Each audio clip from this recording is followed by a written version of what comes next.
Une cabine première classe n'est pas qu'un siège. C'est une bulle de privilège. Mais que se passe-t-il lorsque cette bulle éclate sous la violence de la haine pure? Sur le vol Air Elite 227, une jeune femme noire en simple sweat à capuche est devenue la cible de la rage d'une chef de cabine senior. L'hôtesse, Brigitte Moreau, ne s'est pas contentée de lui refuser le service. Elle a hurlé contre elle, l'a humiliée et a tenté de la faire arrêter à l'atterrissage. Elle pensait remettre à sa place une inconnue.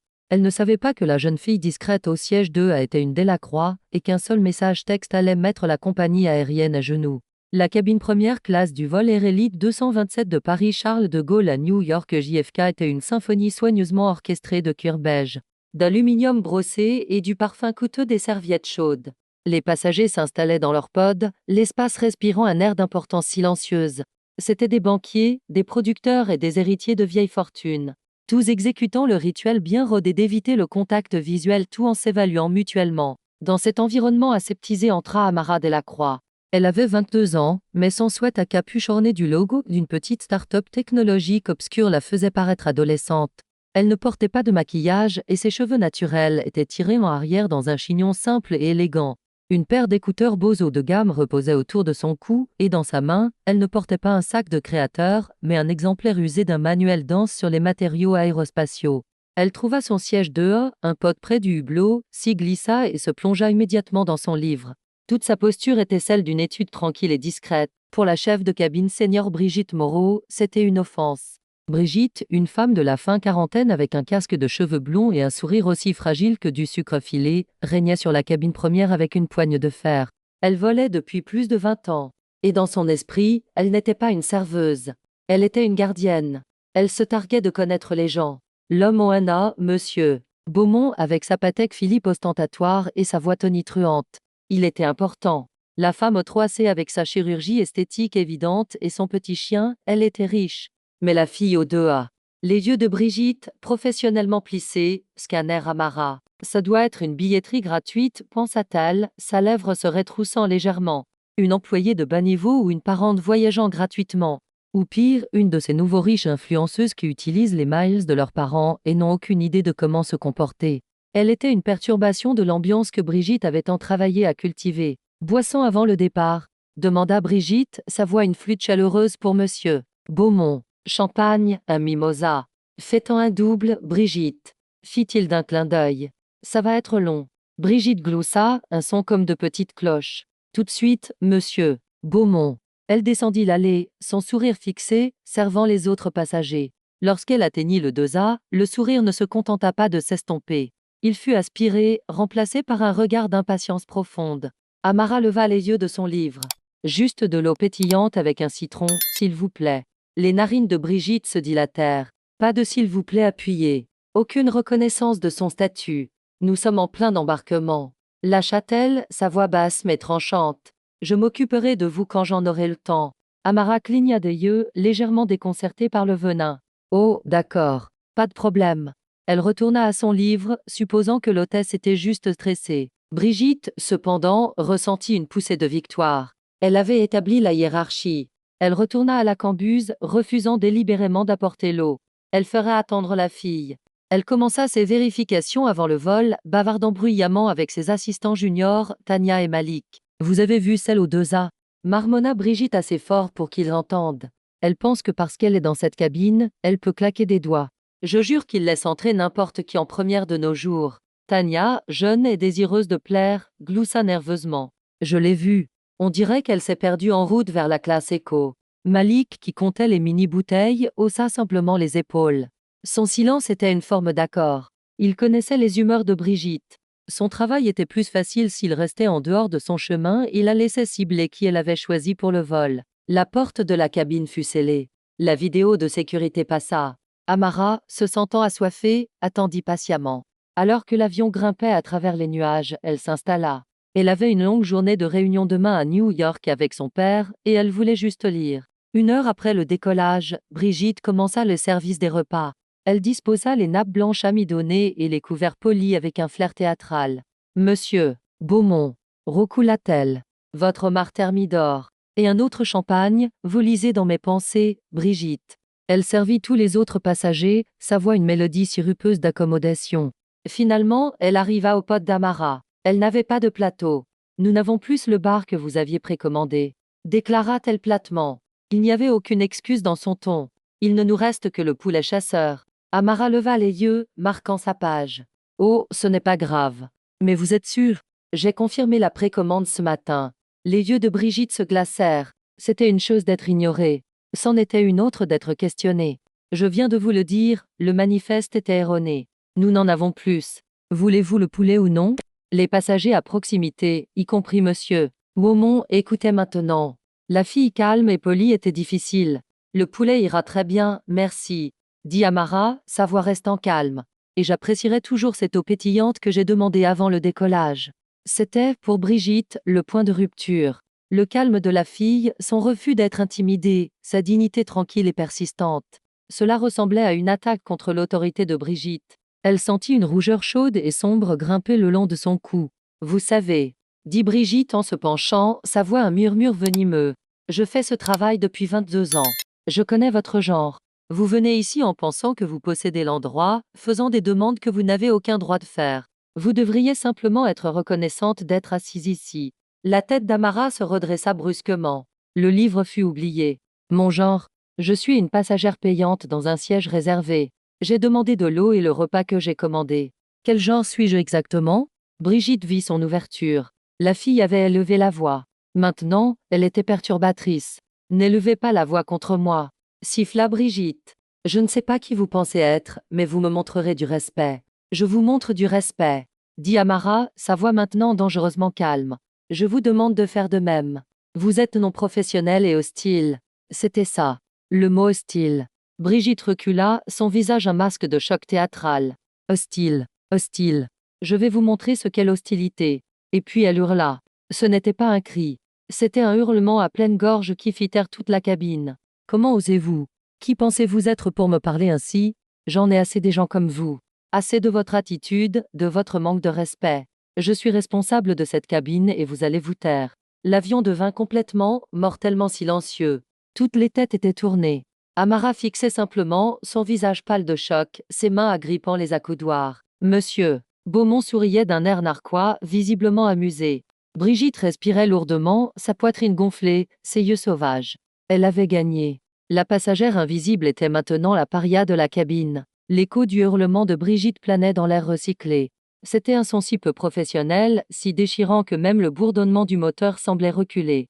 Amara était figée, non par peur, mais par une incrédulité profonde et glaçante.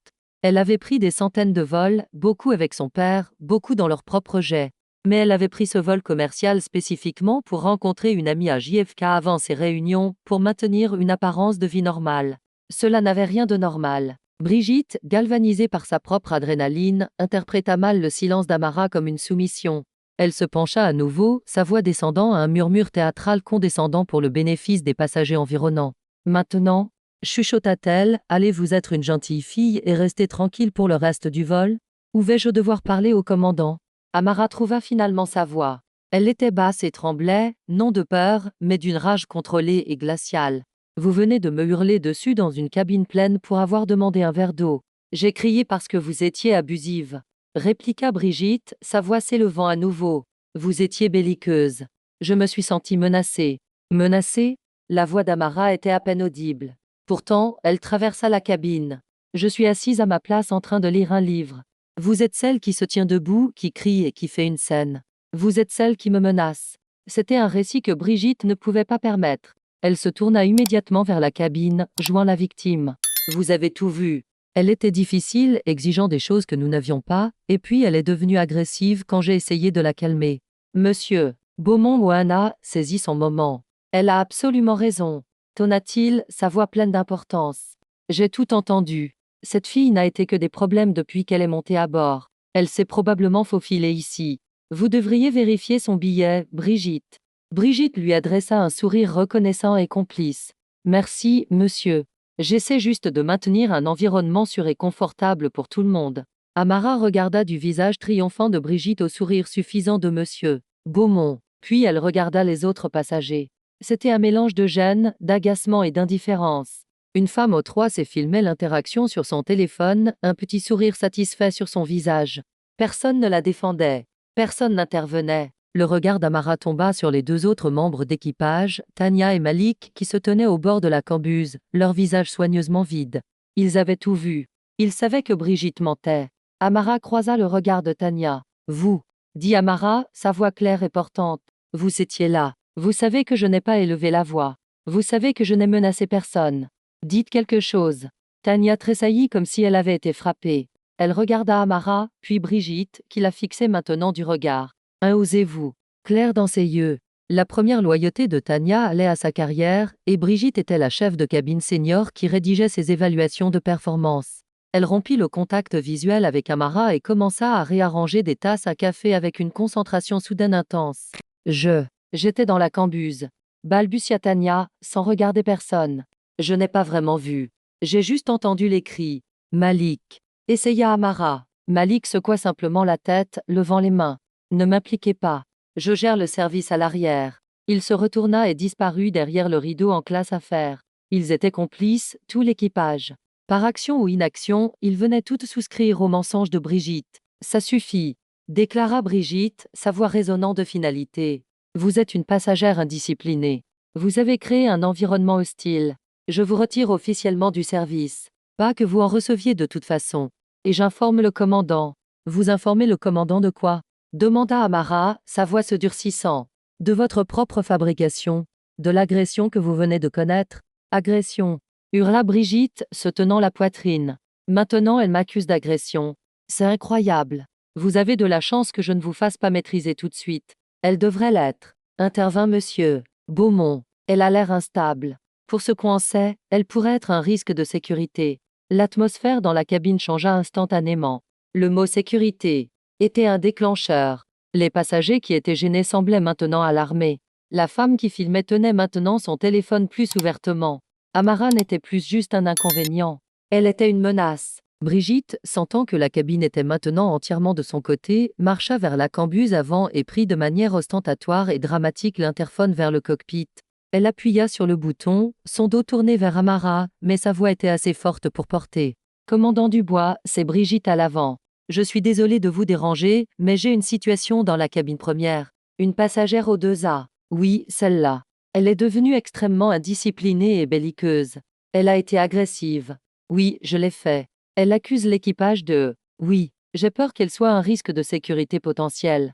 Ma recommandation est que la police portuaire nous attende à la porte. Je ne me sens pas en sécurité avec elle. » Il y eut une pause. Amara pouvait entendre le couinement métallique faible de la voix du commandant à l'autre bout. « Merci, commandant, » dit Brigitte, sa voix dégoulinant de fausse gratitude. Elle raccrocha le téléphone et se retourna pour faire face à Amara, son visage un masque de triomphe professionnel froid. « Le commandant a été informé, » annonça-t-elle à la cabine. « Il est d'accord. La sécurité attendra Madame Delacroix à notre arrivée à JFK. D'ici là, je demande à tout le monde de rester calme et de retourner à vos divertissements. » Elle regarda directement Amara. « Si vous bougez ne serait-ce que de ce siège, dites un mot de plus, le commandant a autorisé l'équipage à utiliser des entraves. M'avez-vous bien comprise ?» Amara Delacroix regarda la femme qui venait de mentir au commandant d'un vol commercial. Elle regarda le passager narquois qui l'avait encouragé. Elle regarda l'équipage complice et les passagers craintifs. Elle était seule. Elle avait été jugée et condamnée dans un tribunal kangourou à 11 000 mètres d'altitude. Amara ne dit rien. Elle tourna simplement son corps loin de Brigitte, loin de la cabine, et fixa par le hublot le bleu infini et indifférent. Brigitte sourit. Elle retourna à la cambuse où Tania et Malik attendaient. « Vous voyez, » murmura Brigitte, ivre de pouvoir. « C'est comme ça qu'on gère la racaille. Elle sera dans une cellule de détention avant même qu'on récupère nos bagages. Bien fait pour elle. » Tania et Malik murmurèrent leur accord, leur soulagement palpable. La crise était terminée. Brigitte était heureuse. Leurs emplois étaient saufs. Ils n'avaient aucune idée de ce qui allait arriver. Pendant les 2 heures suivantes, Amara Delacroix fut un fantôme au siège 2A. Elle ne lut pas son livre. Elle ne regarda pas de film. Elle fixa simplement par le hublot, son esprit un moteur froid et précis. L'humiliation était une chose physique, une bobine chaude dans son estomac. Mais en dessous, un sentiment différent se durcissait, pas juste de la colère, mais une résolution profonde hélas. Elle leur avait donné toutes les chances. Elle avait été polie. Elle avait été calme. Elle avait fait appel à leurs collègues. Elle avait essayé de désamorcer. Et en retour, ils avaient menti. Ils s'étaient entendus et ils avaient menacé de la faire arrêter. Le système avait échoué. Les mensonges de Brigitte étaient maintenant dans un rapport officiel enregistré auprès du commandant. Quand ils atterriraient, ce serait sa parole, celle d'une jeune femme noire en sweat à capuche, contre celle d'une chef de cabine loyale de 20 ans d'ancienneté, un équipage complice, et une cabine pleine de témoins comme Monsieur Beaumont. Elle savait exactement ce qui allait se passer. Elle serait détenue, interrogée. Son père serait appelé. La situation serait éclaircie avec des excuses embarrassées. Mais Brigitte ne subirait aucune conséquence. On lui parlerait au pire, et puis elle serait de retour à régner sur sa cabine, ses préjugés validés. Amara n'allait pas laisser cela se produire. Brigitte, pendant ce temps, rayonnait. Elle était extrêmement attentive à Monsieur Beaumont, remplissant son verre de champagne toutes les 10 minutes. Nous ne pouvons pas assez vous remercier pour votre soutien, monsieur, dit-elle assez fort pour qu'Amara entende. C'est si rare d'avoir des passagers qui comprennent ce que nous traversons. Heureuse de vous aider, Brigitte. Nous devons nous serrer les coudes contre cet élément, répondit-il, faisant un geste vague vers Amara. Amara les ignora. Elle détacha sa ceinture de sécurité et la cabine se tendit. Brigitte dans la cambuse l'observait comme un faucon. Amara se leva, récupéra son sac d'ordinateur du compartiment supérieur et se rassit. Elle n'ouvrit pas l'ordinateur. Elle glissa sa main dans une poche latérale et sortit son smartphone. Brigitte fut sur elle en une seconde. Qu'est-ce que vous croyez faire? Vous devez le mettre en mode avion. C'est contraire aux réglementations de la DGAC d'utiliser un signal cellulaire. Cet avion est équipé d'un Wi-Fi satellite, déclara Amara, sans la regarder. Je me connecte au Wi-Fi. C'est parfaitement légal et conforme à vos propres politiques. Je m'en fiche. Je vous ai dit de ne pas bouger. Vous ne devez rien faire jusqu'à l'atterrissage. Amara tourna finalement la tête et regarda Brigitte. Le regard dans ses yeux n'était plus du choc. C'était autre chose. C'était de la pitié. Vous avez déjà menti au commandant et fabriqué une menace de sécurité, dit Amara, sa voix douce. Allez-vous vraiment essayer d'escalader cela davantage? Retournez à la cambuse, Brigitte. Vous avez fini. Fini. J'ai fini. Brigitte bafouillait. C'est vous qui avez fini. Donnez-moi ce téléphone. Vous essayez probablement de coordonner quelque chose. Elle se jeta sur le téléphone. C'était une erreur catastrophique qui mettrait fin à sa carrière. Amara retira le téléphone, ses réflexes aiguisés. Ne posez jamais vos mains sur moi. Agression. Elle m'agresse. Hurla Brigitte en reculant. Malik, Tania. Aidez-moi. Elle m'attaque. Elle est hors de contrôle. C'était le dernier clou. Amara avait enregistré l'audio sur son téléphone depuis le premier cri. Maintenant elle avait la preuve d'une deuxième attaque entièrement fabriquée. Mais elle n'allait pas utiliser l'enregistrement. Pas encore. Alors que Malik et Tania se précipitaient en avant, l'air terrifié, Amara leva simplement une main. Reculez, commanda-t-elle. Et il y avait tant d'autorité soudaine dans sa voix qu'ils s'arrêtèrent tous les deux net. Elle déverrouilla son téléphone. Elle ignora la Brigitte qui babillait et était hystérique. Elle ignora les passagers haletants. Elle ouvrit son application de messagerie et tapa un seul message court à un contact répertorié uniquement comme oncle Pierre. Le message était simple, RLI 227 CDGJFK. Chef de cabine Moreau, première classe. J'ai été profilé racialement, on m'a hurlé dessus et menacé publiquement. Elle vient de fabriquer une menace de sécurité au commandant et m'a faussement accusé d'agression. Merci de gérer cela avant l'atterrissage. Ce n'est pas une demande. Elle appuya sur envoyer. Le reçu du message indiqua délivré. Brigitte, voyant qu'Amara envoyait un texto, sentit sa rage atteindre un pic. Donnez-moi ça. Vous envoyez des textos à vos amis pour essayer d'organiser une manifestation à la porte. Je le savais. Commandant, elle est une menace. Elle saisit à nouveau le téléphone de la cambuse. Commandant Dubois, elle est. Avant qu'elle ne puisse finir, un son différent perça la cabine. Ce n'était pas l'interphone. C'était le téléphone satellite de l'avion qui sonnait depuis le cockpit. Le téléphone satellite était réservé aux urgences, pour les communications prioritaires du centre d'opération de la compagnie aérienne ou de Dieu, dans la cambuse. Brigitte se figea, l'interphone toujours dans sa main. La sonnerie s'arrêta. Silence. 1 minute passa. 2. La tension était si épaisse qu'elle était suffocante. Puis la porte du cockpit s'ouvrit. Ce n'était pas le copilote, c'était le commandant Dubois lui-même. Sa casquette était légèrement de travers, et son visage, qui avait été composé et invisible, était maintenant blanc comme un linge. Il avait l'air comme si on venait de lui dire que les moteurs étaient en feu. Il sortit directement du cockpit, ses yeux balayant la cabine. Il dépassa la cambuse, ignorant complètement Brigitte, qui se tenait là, bouche ouverte, téléphone à la main. Il passa devant Monsieur Beaumont. Il s'arrêta directement devant le siège 2A. Amara Delacroix leva les yeux vers lui. Elle n'enregistrait plus. Elle attendait juste. Le commandant Dubois déglutit. Ses mains tremblaient visiblement. Mademoiselle. Mademoiselle Delacroix. Balbutia-t-il, sa voix se brisant. Le sang de Brigitte se glaça. Delacroix. Le commandant, dans un geste qui stupéfia toute la cabine, retira sa casquette et la tint dans ses mains comme en présence de la royauté. Mademoiselle Amara Delacroix, demanda-t-il, sa voix maintenant un murmure terrifié. Amara hocha lentement la tête. Oui.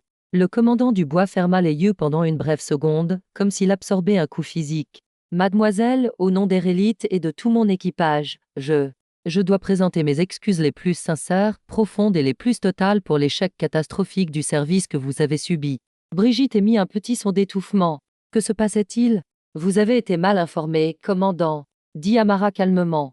Je l'ai été, dit-il, sa voix tremblant d'une fureur dirigée non pas contre Amara, mais contre lui-même. J'ai été gravement mal informé. On m'a menti par mon équipage.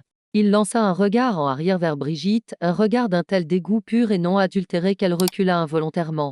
Mademoiselle Delacroix, continua-t-il, se tournant vers Amara, nous venons de recevoir un appel prioritaire par satellite de monsieur Pierre Fontaine. Les genoux de Brigitte cédèrent. Elle s'agrippa au comptoir de la cambuse pour se tenir debout. Pierre Fontaine, comme dans Pierre Fontaine. Le président directeur général des Rélites. L'homme qui possédait la compagnie aérienne. L'homme dont le nom n'était jamais prononcé que dans des tons étouffés et terrifiés. Il nous a dit qui vous étiez, murmura le commandant. Il nous a dit que vous êtes la fille de Robert Delacroix de Delacroix Transport Global. Monsieur Beaumont, qui écoutait avec une confusion suffisante, s'étouffa soudainement avec son champagne. Delacroix Transport Global, l'empire de la logistique et du transport évalué à 1000 milliards d'euros. L'entreprise qui était le plus gros client corporatif des Rélites. Responsable de milliards de contrats de fret et de voyages d'affaires. Le commandant n'avait pas fini. Monsieur Fontaine, il a aussi précisé que Delacroix Transport Global n'est pas juste notre plus gros client, n'est-ce pas, mademoiselle? Ils sont le nouvel actionnaire majoritaire de la société holding.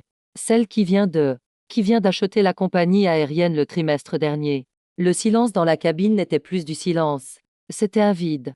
Amara Delacroix, la fille en sweat à capuche.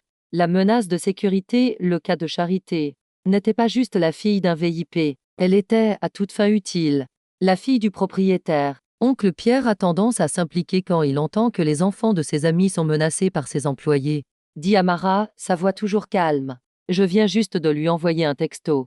Le commandant Dubois avait l'air d'être physiquement malade.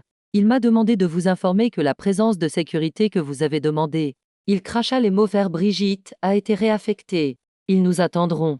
Mademoiselle Delacroix débarquera en privé. Il se tourna vers Brigitte, son visage violet. Vous allez au siège arrière de secours maintenant. Ne parlez pas. Ne regardez personne. Vous êtes relevé de vos fonctions. Tania, Malik, pareil, cambuse arrière. Maintenant, bougez. Mais commandant, gémit Brigitte, la réalité s'écrasant sur elle. Je ne savais pas. Vous ne saviez pas?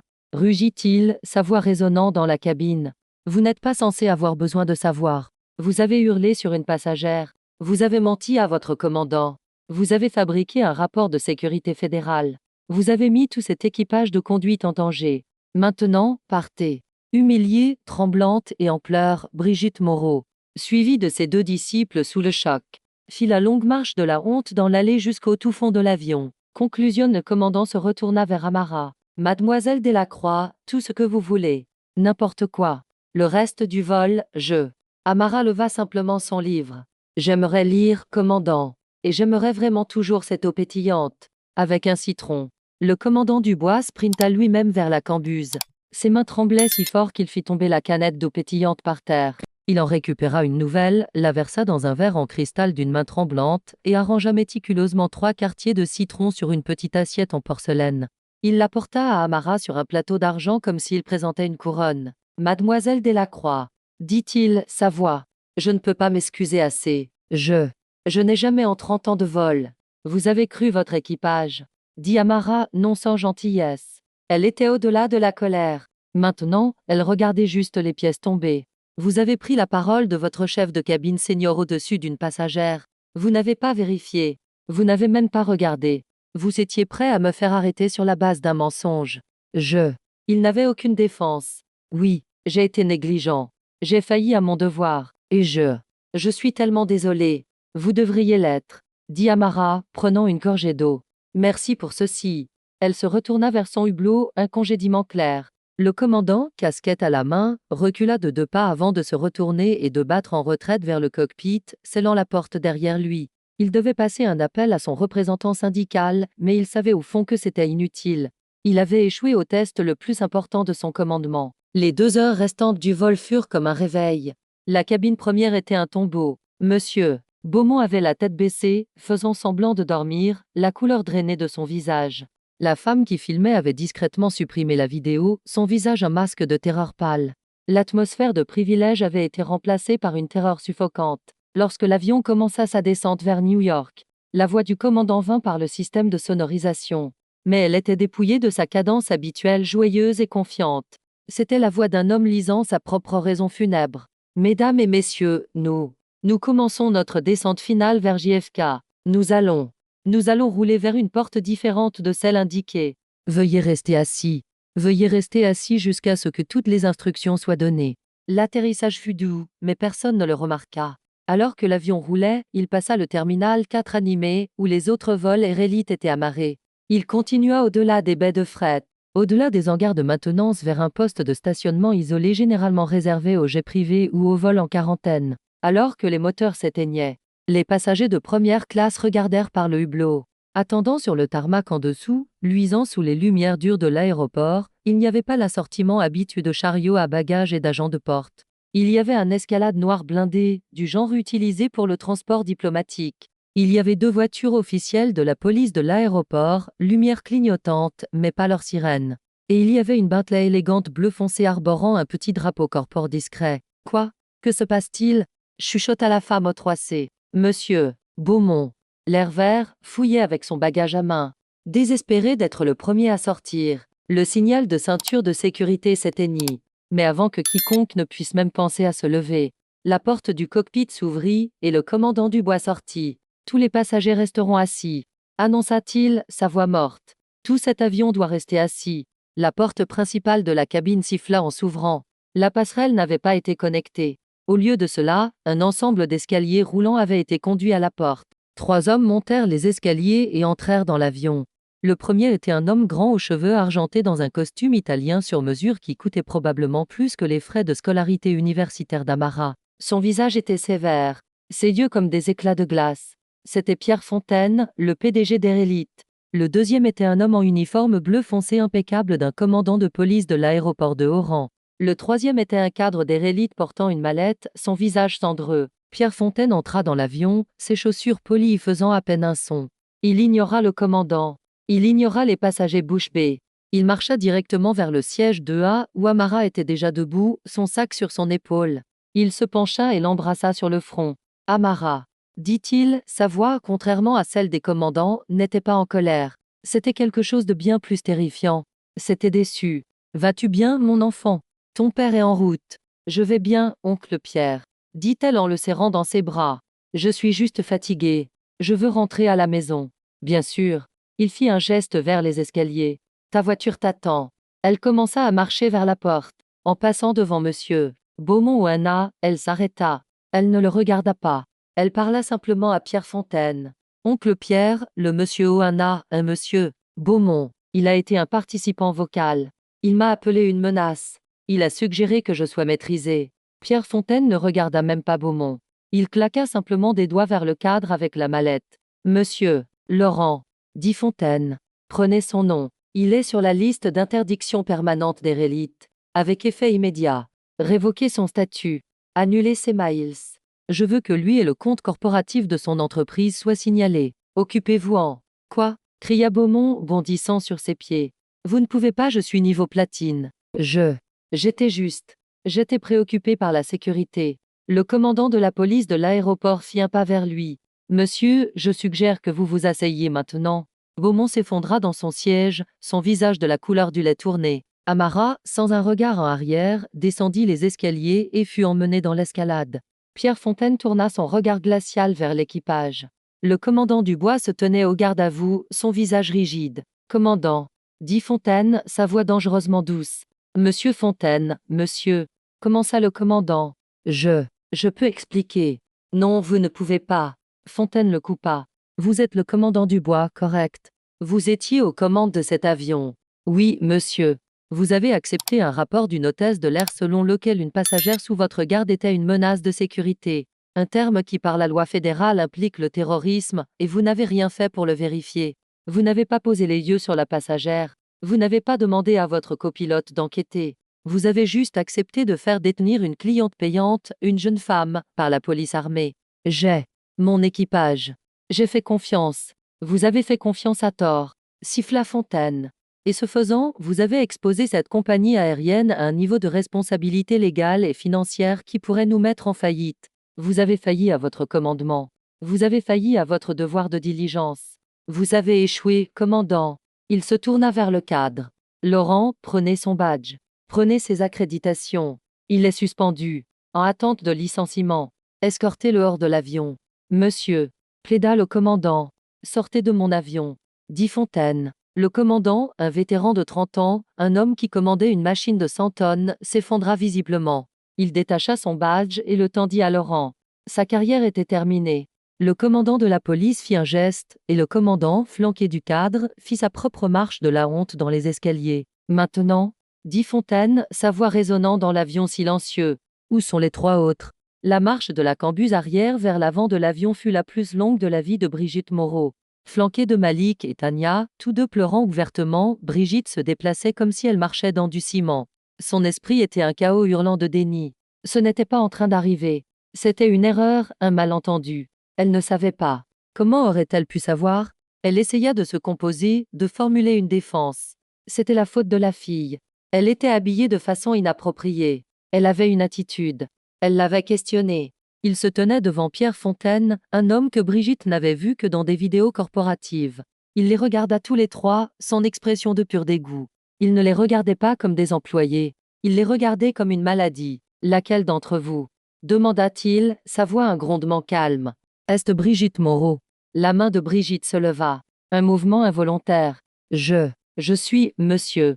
Fontaine fit un pas vers elle. Il faisait 30 centimètres de plus qu'elle, et il utilisa chaque centimètre pour dominer. Mademoiselle Moreau. 22 ans avec cette compagnie aérienne. 12 commandations. Et je vois. Il jeta un coup d'œil à une feuille de papier que Laurent lui avait tendue. 14 plaintes de passagers pour brusquerie et comportement discriminatoire, qui toutes, il semble, ont été traitées et rejetées par votre responsable direct. Intéressant. Monsieur. Balbutia Brigitte. Je suis une bonne employée. J'essayais de protéger ma cabine. Elle était agressive. Elle quoi? Plaqua Fontaine. Elle a demandé un verre d'eau. Elle a demandé le repas qu'elle avait précommandé. J'ai vu les textos, Mademoiselle Moreau. Je viens aussi de recevoir un joli fichier audio de Mademoiselle Delacroix qu'elle a eu la gentillesse d'enregistrer. La seule personne qui hurlait, la seule personne qui agressait quelqu'un, c'était vous. L'estomac de Brigitte se serra. Un fichier audio. Vous avez hurlé sur une passagère. Continua Fontaine, énumérant les infractions sur ses doigts. Vous lui avez refusé le service. Vous avez tenté d'inciter d'autres passagers contre elle. Vous avez menti, vous êtes parjuré auprès du commandant, fabriquant une menace de sécurité fédérale. Et puis vous avez couronné le tout en l'accusant faussement d'agression et en essayant de saisir physiquement sa propriété. Il fit une pause, laissant le poids du mot s'installer. Avez-vous une idée de ce que vous avez fait? C'était une erreur. Gémit-elle. Je ne savais pas qui elle était. Et ça, dit Pierre Fontaine, sa voix descendant à un murmure mortel, est la phrase la plus condamnante que vous auriez pu prononcer. Cela me dit que ce n'était pas une erreur. C'était un choix. Vous avez choisi d'abuser d'une passagère parce que vous l'avez jugée par son apparence et sa race comme étant sans importance. Vous pensions qu'elle était quelqu'un que vous pouviez intimider. Vous pensions qu'elle n'avait aucun pouvoir. Il n'a jamais été la politique des élites, tonna-t-il, sa voix remplissant soudainement la cabine. Que le droit à la sécurité et à la dignité d'un passager dépendent de qui est son père. Vous n'êtes pas licencié parce que vous avez insulté Amara Delacroix. Vous êtes licencié parce que vous êtes une responsabilité, une bigote et une disgrâce pour l'uniforme. Vous êtes tout ce que j'ai passé une décennie à essayer de purger de cette compagnie. Il se tourna vers les 2 autres qui se recroquevillaient.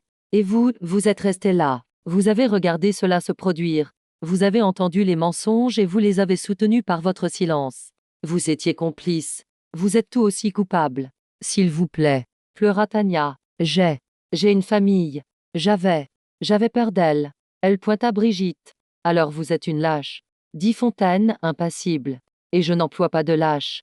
Leur rang, leur badge, tout. Ils sont licenciés. Avec effet immédiat pour faute. Pas de sevrance, pas d'avantage. Leur représentant syndical attend dans le terminal. Je lui ai déjà parlé. Il est d'accord. Votre conduite était indéfendable et gravement négligente. Vous êtes seul. Le commandant de la police de l'aéroport s'avança. Brigitte Moreau, Tania Bernard, Malik Kadri, vous êtes escortés hors de la propriété de l'aéroport. Vous ne devez entrer dans aucun terminal Air Élite, jamais plus. Votre habilitation de sécurité est révoquée. Si vous tentez d'entrer, vous serez arrêté pour intrusion. Récupérez vos effets personnels de la cambuse. Rien d'autre. Alors que les trois, maintenant sanglotant hystériquement, étaient escortés hors de l'avion et dans les escaliers, Pierre Fontaine s'adressa aux passagers terrifiés restants. Mesdames et messieurs, je m'appelle Pierre Fontaine. Je suis le PDG de cette compagnie aérienne. Vous venez d'insister à un échec systématique catastrophique de la part de mon équipage. Pour cela, vous avez mes excuses éternelles. Ce vol et tous vos voyages de correspondance seront remboursés intégralement. Vous recevrez chacun 500 000 miles bonus pour votre trouble. Nous débarquerons ici. Il y a des vents qui attendent pour vous emmener à vos vols de correspondance ou à la récupération des bagages. Nous nous occuperons de tout. Nous à Air Élite, conclut-il, sa voix lourde. Croyons que nous devons faire mieux. De toute évidence. Il se retourna et quitta l'avion, laissant les passagers stupéfaits être pris en charge par un équipage frais, poli et très effrayé qui venait d'être amené à bord. La purge était complète. Le règne de la terreur sur le vol 227 était terminé. Mais pour Brigitte Moreau, le karma ne faisait que commencer. Brigitte Moreau ne perdit pas juste son emploi. Elle fut éjectée du seul monde qu'elle avait jamais connu. Pendant 22 ans, son identité avait été chef de cabine senior. C'était un titre qui lui donnait du statut, un semblant de pouvoir et un sentiment de supériorité. Elle vivait dans un modeste appartement à Neuilly-sur-Seine, mais dans les airs, elle était une reine dans son petit royaume pressurisé. Maintenant, elle était juste Brigitte, une femme d'âge moyen au chômage dans un tailleur bon marché en polyester.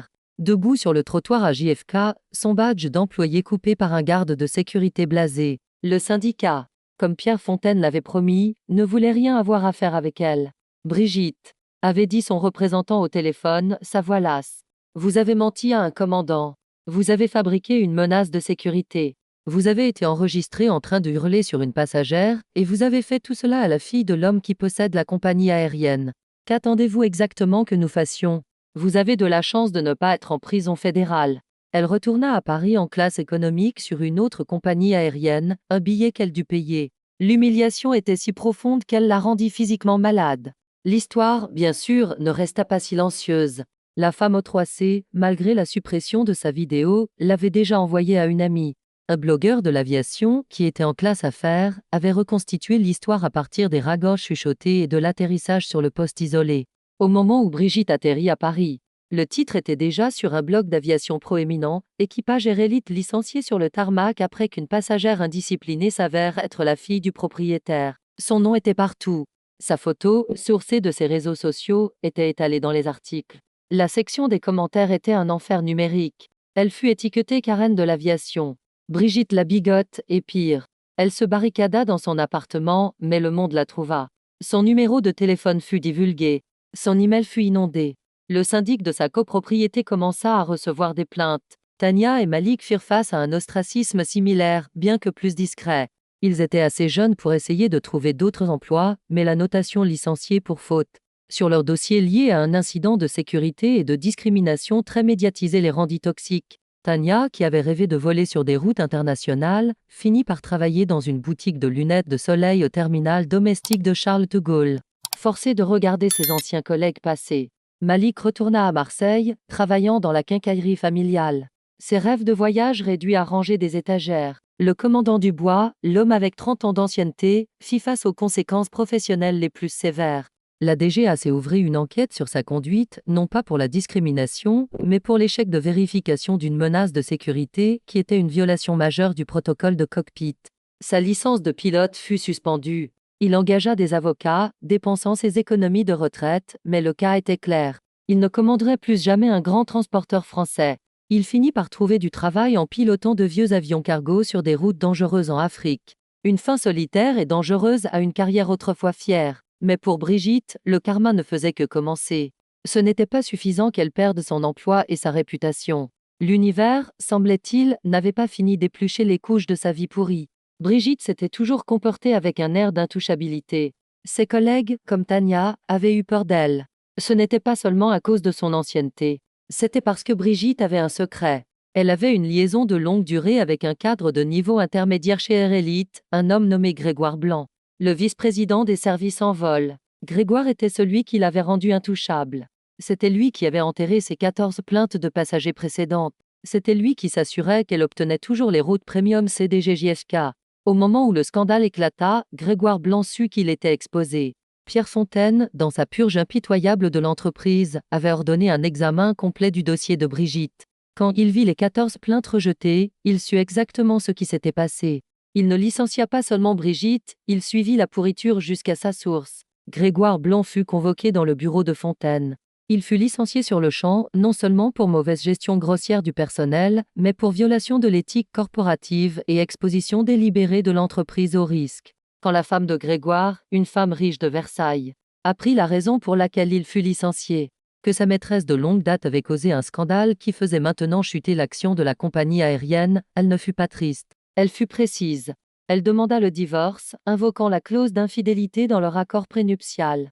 Grégoire, dépouillé de son emploi, de ses stock-options et de l'argent de sa femme, se retrouva avec rien. Brigitte, hystérique, avait appelé Grégoire au moment où elle avait été licenciée. « Tu dois arranger ça, Greg. Tu dois appeler Pierre. Tu dois lui dire que c'était un malentendu. » Grégoire, sa propre vie explosant, avait simplement dit « Ne rappelle plus jamais ce numéro » et raccrocha. C'était le vrai karma dur. L'arrogance de Brigitte n'était pas venue seulement d'elle. Elle avait été empruntée de seconde main à un homme qui l'avait utilisée tout autant qu'elle l'avait utilisée. Sa protection était une illusion.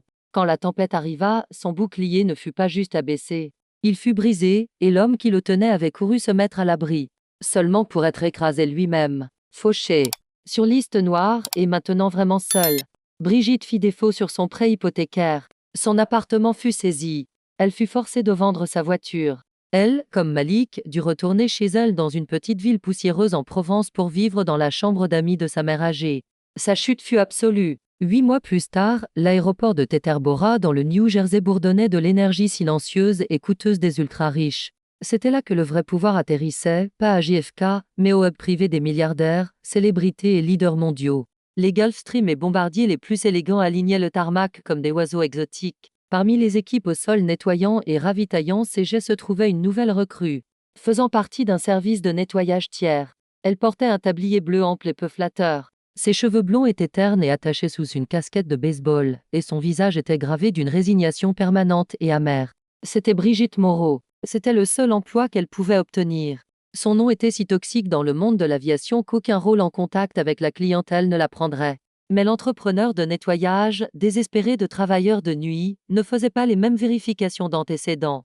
Alors maintenant, au lieu de servir du champagne dans le ciel, elle nettoyait des toilettes et vidait des poubelles au sol. Elle était à nouveau invisible, mais cette fois pour de vrai. Elle traînait un sac poubelle d'un hangar quand un nouveau jet, un tout nouveau Gulfstream G700, roula et s'arrêta à quelques mètres d'elle. L'avion était une vision peinte d'un noir nacré élégant avec un seul cinquième argenté élégant sur son aileron. Le D de Delacroix Transport Global. Les escaliers se déplièrent. Brigitte se figea, le sac poubelle glissant de sa main. La première personne à émerger fut Pierre Fontaine, riant, tenant un classeur. Le second fut Robert Delacroix, le père d'Amara, un homme puissant qui rayonnait d'une autorité facile et inattaquable. Et la troisième fut Amara Delacroix. Elle n'était pas la fille de l'avion. Elle portait un tailleur bleu foncé élégant. Ses cheveux étaient coiffés impeccablement et elle tenait un portfolio en cuir. Elle n'était pas dans l'ombre de son père. Elle marchait à côté de lui, une égale. Alors qu'il marchait vers la Bentley qui attendait, elle faisait des gestes vers l'avion, pointant une caractéristique de conception vers Fontaine. Sa voix confiante et claire. Elle n'avait pas, comme son père l'avait souhaité, simplement battu en retraite vers la sécurité du jet privé. Au lieu de cela, elle avait pris l'incident du vol 227 et l'avait transformé en mission. Dans les mois qui suivirent, Amara Delacroix avait été nommée par le conseil d'administration de son père pour diriger le comité de surveillance indépendant Delacroix Transport Global Air Elite. Elle était maintenant effectivement la patronne de Pierre Fontaine. Elle était impitoyable. Elle ne se contentait pas de corriger la formation à la diversité. Elle démolissait l'ensemble des services en vol et des départements RH jusqu'aux fondations. Elle mettait en œuvre de nouveaux systèmes basés sur les données pour suivre les plaintes des passagers. Elle licenciait les managers qui, comme Grégoire Blanc, avaient l'habitude de perdre des rapports. Elle était, de sa manière tranquille et méthodique, en train de reconstruire la compagnie aérienne de fond en comble, s'assurant que ce qui lui était arrivé ne pourrait jamais arriver à quelqu'un d'autre. Elle, Fontaine et son père passèrent devant la zone de service. Brigitte se tenait à moins de 6 mètres, tenant un sac poubelle, figé dans son tablier sale. Amara, profondément plongée dans une conversation sur l'acquisition de flotte, ne la vit même pas. Son regard passa directement au-dessus de l'endroit où Brigitte se tenait, ne voyant rien d'autre que le tarmac, la voiture et la prochaine réunion. Brigitte n'était pas une personne pour elle. Elle n'était pas une ennemie. Elle n'était même pas un souvenir. Elle n'était simplement rien. Brigitte regarda Amara Delacroix, la femme dont elle avait essayé de ruiner la vie pour un verre d'eau, montée dans la Bentley. Elle regarda la voiture s'éloigner, l'emmenant vers un monde de pouvoir et d'influence dont Brigitte n'avait jamais rêvé que de servir. Le vent fit voler un morceau de détritus à travers le tarmac. Brigitte, les yeux piquants d'une nouvelle humiliation profonde et totalement permanente, se pencha pour le ramasser. Elle avait autrefois régné sur le ciel. Maintenant elle était laissée à nettoyer le sol sur lequel Amara Delacroix marchait. L'histoire d'Amara Delacroix et Brigitte Moreau est un rappel choquant que l'arrogance et les préjugés ont un prix. Brigitte pensait qu'elle était toute puissante, mais elle n'était qu'un message texte de la ruine totale. Son karma dur n'était pas juste d'être licenciée. C'était le démantèlement complet de sa vie, construite sur une fondation de mensonges et un faux sentiment de supériorité. Elle finit par devenir la chose même qu'elle méprisa, invisible, impuissante et laissée à nettoyer les ordures. Qu'en pensez-vous ? Ce karma était-il mérité, ou le licenciement de tout l'équipage, y compris le pilote, est-il allé trop loin? Nous lisons tous vos commentaires et sommes fascinés par vos réflexions sur ces drames de la vie réelle. Si vous avez été captivé par cette histoire, veuillez montrer votre soutien en appuyant sur le bouton j'aime. Cela aide vraiment notre chaîne à grandir. Et si vous ne l'avez pas déjà fait, assurez-vous de vous abonner et d'activer la cloche de notification. Nous publions de nouvelles vidéos de narration intense chaque semaine, et vous ne voudrez pas manquer ce qui vient ensuite.